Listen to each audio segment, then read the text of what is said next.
다이어트를 시작한 지 약 3개월이 넘었다. 74kg에서 64kg로 10kg를 감량했다. 나는 사실 그 전에도 다이어트를 한답시고 하고 있었지만 1, 2kg 빠지는 듯 하다가 어김없이 74kg로 돌아가곤 했다.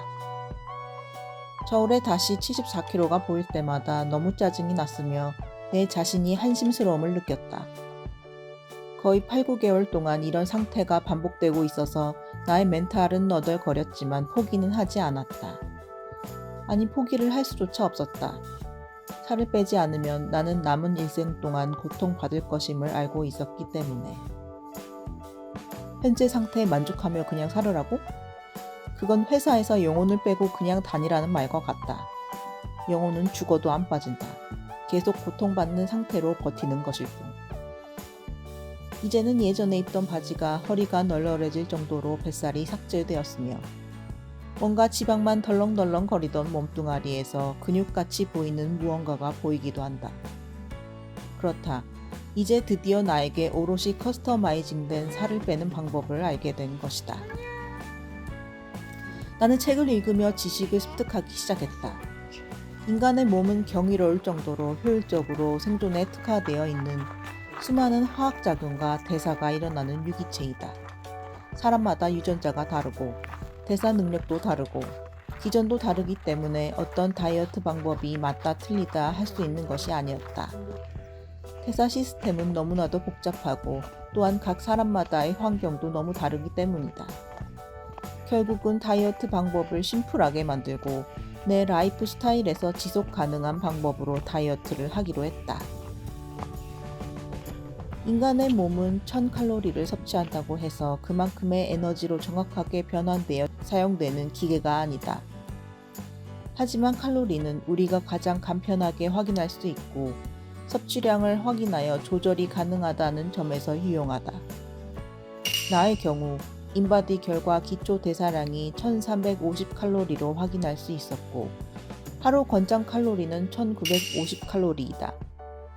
그렇다면 절대 하루의 기초 대사량인 1350칼로리 이하를 섭취하지 말되 약 1500칼로리를 섭취할 경우 450칼로리의 칼로리 로스가 생기고 추가로 300칼로리를 운동으로 소모한다면 750칼로리의 칼로리 로스를 만들어낼 수 있다.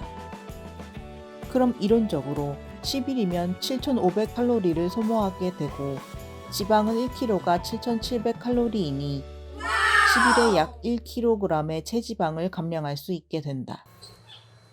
물론 이 가정은 다 틀렸다. 기초 대사량이나 음식의 칼로리는 정확히 측정할 수 있는 것도 아니며 운동으로 소모하는 칼로리가 축적된 지방으로만 사용되지도 않는다. 하지만 기준은 있어야 했다. 하루에 섭취하는 음식량은 1500칼로리를 넘지 않게 했으며 매일 운동하면서 300칼로리 이상 소모하려고 노력했다. 이게 전부였다. 내가 해온 것 중 다른 방법은 없었다. 하지만 가정한 대로 정확히 100일 동안 10kg가 빠졌다. 난 요리를 즐기지 않는다. 평생 남이 해준 밥만 먹고 살았고 14년간은 구내 식당 밥만 먹었다. 요리하고 설거지하는 거는 더 싫었다. 그래서 아침 저녁으로는 다이어트 도시락이나 간편한 시판용 닭가슴살, 샐러드를 먹고 점심때는 밀키트를 최대한 이용하여 일반식을 먹었다. 일반식은 먹고 싶은 메뉴 위주로 먹되 단백질을 꼭 포함하여 먹도록 노력했고 포만감이 느껴지면 숟가락을 놓았다. 절대 배 터질 때까지는 먹지 않는 원칙을 지켰다. 내가 직접 닭가슴살을 삶아 먹거나 먹기 고통스러운 저염식의 다이어트 식단을 요리해서 먹었더라면 집어치웠을 확률이 높다. 또한 여행이나 외식, 캠핑같이 평소 식습관을 유지하기 힘든 경우가 있다면 절대 먹기 전에 굶지 말고 오히려 양배추나 풀만 있는 샐러드를 양껏 먹어서 포만감을 빨리 느끼도록 했다. 조금만 먹겠다는 나의 미약한 의지는 버려두고 차라리 뇌가 렙틴 호르몬을 빨리 분비하게 해서 본능을 거스르지 않는 편이 나았다. 아마도 직장인들 중에서는 다이어트를 한다는 이유로 점심때 홀로 다른 것을 먹는다는 것 자체가 힘든 경우가 많을 것이다. 회식에 빠지기도 쉽지 않고 남들이 유난 떤다고 할 수도 있고 같이 점심을 안 하고 따로 먹는 것조차 눈치 보이고 힘든 조직 문화를 가진 회사도 많다. 본인의 환경에 맞도록 지속 가능한 방법을 찾는 것이 무엇보다 중요하다. 사실 점심 한 끼는 메뉴에 따라 다르겠지만 700에서 800칼로리 정도이다. 아침에 300칼로리 정도를 간단히 먹고 점심 800칼로리 먹고 저녁 때 400칼로리의 샐러드를 먹는다면 하루에 1500칼로리를 섭취하게 된다. 정말 중간중간에 먹는 간식, 디저트, 맥심 커피, 옆 사람이 건네주는 다이제스트 한 개, 달디단 과일 주스, 점심 먹고 식후땡으로 부장님이 쏜 아이스크림, 이런 것은 절대 먹지 말고 점심 한 끼는 평소대로 먹어도 다이어트는 가능하지 않을까? 물론 스트레스 조절이 가능하다면 말이다. 운동은 신체가 에너지를 가장 효율적으로 쓰는 걷기는 그만하기로 했다. 처음에 74kg였을 때는 물론 산책을 많이 했다. 비만인 상태로 달리게 되면 관절에 문제가 될 수 있기 때문에. 하지만 60kg대에 들어오고 나서는 스마트워치를 구입해서 운동 중 심박수를 올리기 위해 많이 노력을 했다. 대표적으로 달리기를 시작한 것인데 달리기는 생존의 위협이 왔을 때 피하려 하는 행위이므로 신체는 효율을 고려하지 않는다. 같은 시간이라면 달리기를 하는 것이 시간도 절약하고 에너지를 많이 사용한다. 또한 단순히 날씬한 몸을 만들기보다 좀 더 근육형이길 원했다.